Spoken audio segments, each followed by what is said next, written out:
para pelaku politik itu adalah pelaku kejahatan. Nah, oleh sebab itu kita kembali pada sebetulnya cita-cita berpolitik itu bagaimana.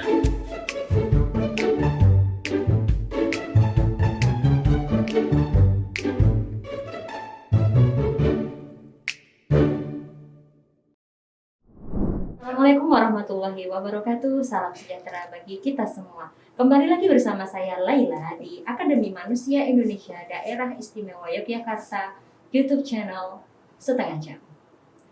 Telah hadir bersama kita Bapak Tri Harjono, tinggalnya di Kulon Progo. Beliau sebagai Dewan Pimpinan Nasional Gelora Indonesia Bangter 3 ya, wilayah Bangter, DIY Jawa Tengah, Jawa dan Timur. Jawa Timur. Apa kabar Bapak? Alhamdulillah sehat Mbak Ila. Mbak Ila sehat juga kan? Alhamdulillah. Terima kasih sekali sudah hadir di channel Setengah Jam ya. Ini kita namakan Setengah Jam karena maksimal hanya boleh berbicara setengah jam. Iya.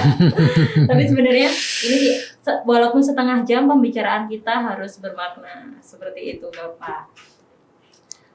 Ini tadi dari aktivitas yang padat dari awal. Terima kasih sekali sudah hadir di sini. Kita di sini karena konten kita adalah tujuan berpartai politik ya. Jadi mengapa kita berpartai politik dan mengapa harus Gelora? Saya mulai saja dengan pemantik yang pertama mungkin ya Pak ya. Jadi kan tujuan kita berpartai politik itu apa sebenarnya? Terima kasih Mbak Ila. Tujuan berpartai politik ya. Ini kadang-kadang kalau kita lihatkan di masyarakat umum, kadang-kadang ada banyak cibiran. Ngapa sih harus berpolitik? Mendingan kita kerja. Apalagi orang berpolitik banyak dicitrakan sebagai orang yang berbuat kotor, berbuat kejahatan. Ya karena memang begini, ini ada sebuah keseimbangan. Keseimbangan di pilar-pilar demokrasi. Pilar demokrasi itu ada partai politik, juga ada media. Jadi kebetulan media sebagai salah satu pilar demokrasi, dia menemukan para pemain politik yang bekerjanya itu melawan hukum. Nah sehingga karena ini kasusnya itu oknum, ya bisa jadi karena oknum itu terus di blow up di media. Dan ini yang bisa membuat citra para pemain politik itu jatuh. Dan seolah-olah ya semua bahwa para pelaku politik itu adalah pelaku kejahatan. Nah oleh sebab itu kita kembali pada sebetulnya cita-cita berpolitik itu bagaimana. Bahwa semua orang itu punya cita-cita. Cita-cita itu tentu yang kita sebut cita-cita otomatis nanti tujuannya pengen menjadi kebaikan. Baik kita sendiri punya cita-cita, kita juga menginginkan anak-anak kita punya cita-cita yang nanti bisa diraih di masa depan. Nah oleh sebab itu untuk mencapai cita-cita itu perlu keteraturan karena kita hidup bersama. Bagaimana kita membuat keteraturan itu? Nah, negara kita memfasilitasi untuk bisa menelurkan keteraturan itu melalui salah satunya lembaga DPR misalnya, ada lembaga kepresidenan. Nah, untuk bisa masuk menjadi lembaga kepresidenan atau lembaga DPR yang di situ untuk membuat keteraturan, membuat konsensus keteraturan, itu salah satu jalannya adalah, atau jalannya memang satu-satunya kalau ke situ harus menggunakan partai politik. Untuk konteks demokrasi di Indonesia ya Bapak ya? Iya. Jadi konteksnya politik itu adalah untuk membuat keteraturan. Membuat kebijakan keteraturan sehingga cita-cita itu kalau kehidupannya teratur, masyarakatnya teratur, kan bisa orang punya cita-cita, besok mau dapat apa, besok mau bagaimana. Kira-kira seperti itu kalau secara mendasar bagaimana orang harus berpolitik. Nah, ini kan kenapa orang harus berpolitik. Maka artinya ada orang yang bisa masuk ke partai politik itu sendiri. Nah, berarti di sini ada kategori dong Pak, siapa saja yang bisa masuk ke partai politik? Semua orang sebetulnya bisa masuk bisa masuk ke dalam partai politik. Cuma nanti kan realnya bahwa yang masuk partai politik itu dalam konteks kepengurusan ya tentu nanti akan sedikit orang saja yang memikirkan bagaimana kebijakan harus tuangkan menjadi konsensus yang tertuang dalam perda ataupun dalam undang-undang. Nah ini semua orang bisa masuk, cuman nanti akhirnya kan keminatan. Ada orang yang memang minatnya itu memanage orang. Ada orang yang minatnya itu aku diatur aja. Nah kalau orang diatur aja ya memang dia potensinya memang menjadi pekerja. Tapi kalau orang sukanya itu mengatur orang, membuat keteraturan, nah ini mesti dia akan minat dalam konteks politik praktis. Artinya semua orang dari berbagai kalangan bisa bergabung sebagai anggota partai politik. Bisa.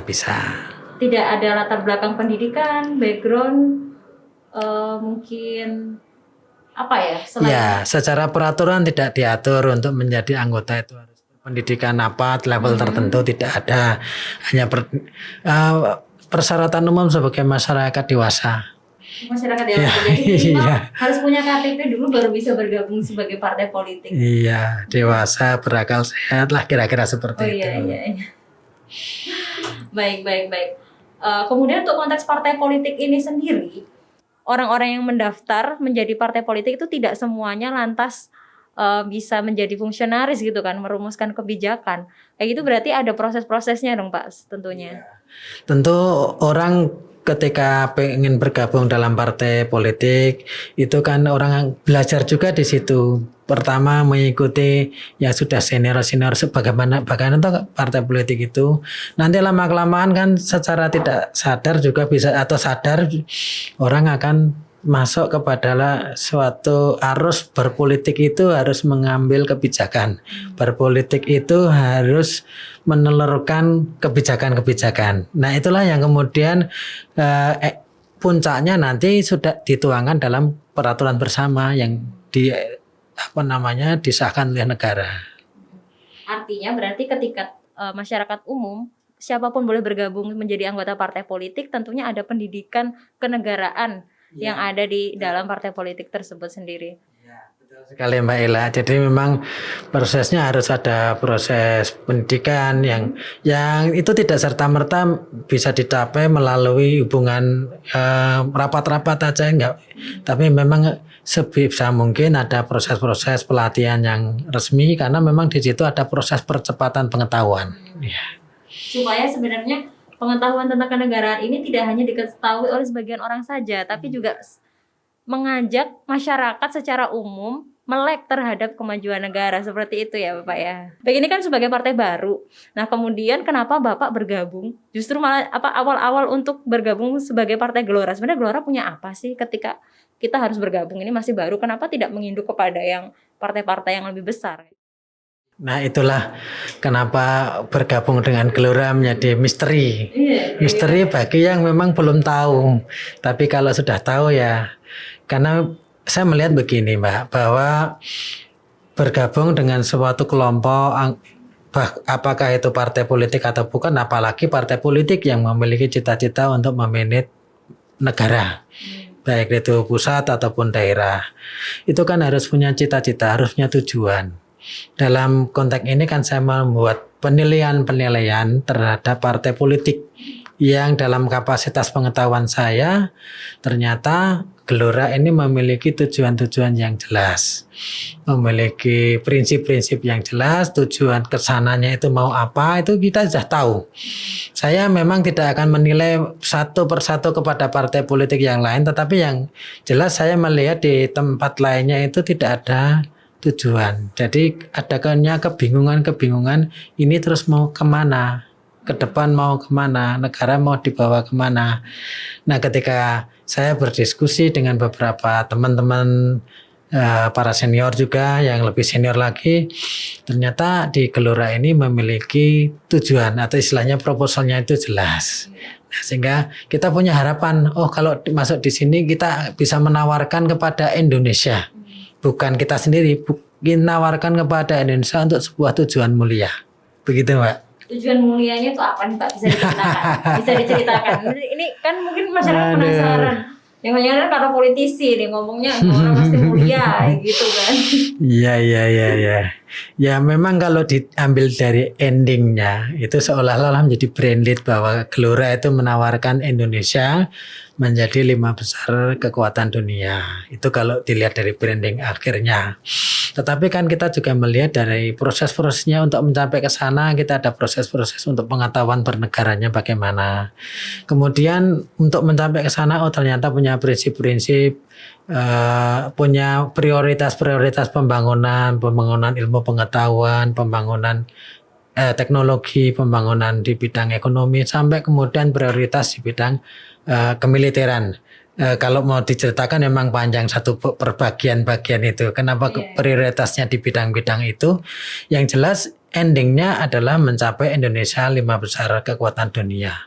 Karena dalam hal ini sebetulnya Indonesia itu juga bisa dikatakan agak malu kalau dilihat dari jumlah penduduknya aja nomor 4 dunia. Iya. Ya. Kemudian kalau dilihat dari wilayahnya, Indonesia itu sebetulnya benua. Iya, seluas benua Eropa ya, Pak. Iya, kalau Papua itu diteletakkan di Turki, maka Aceh itu letaknya di Irlandia sana. Iya.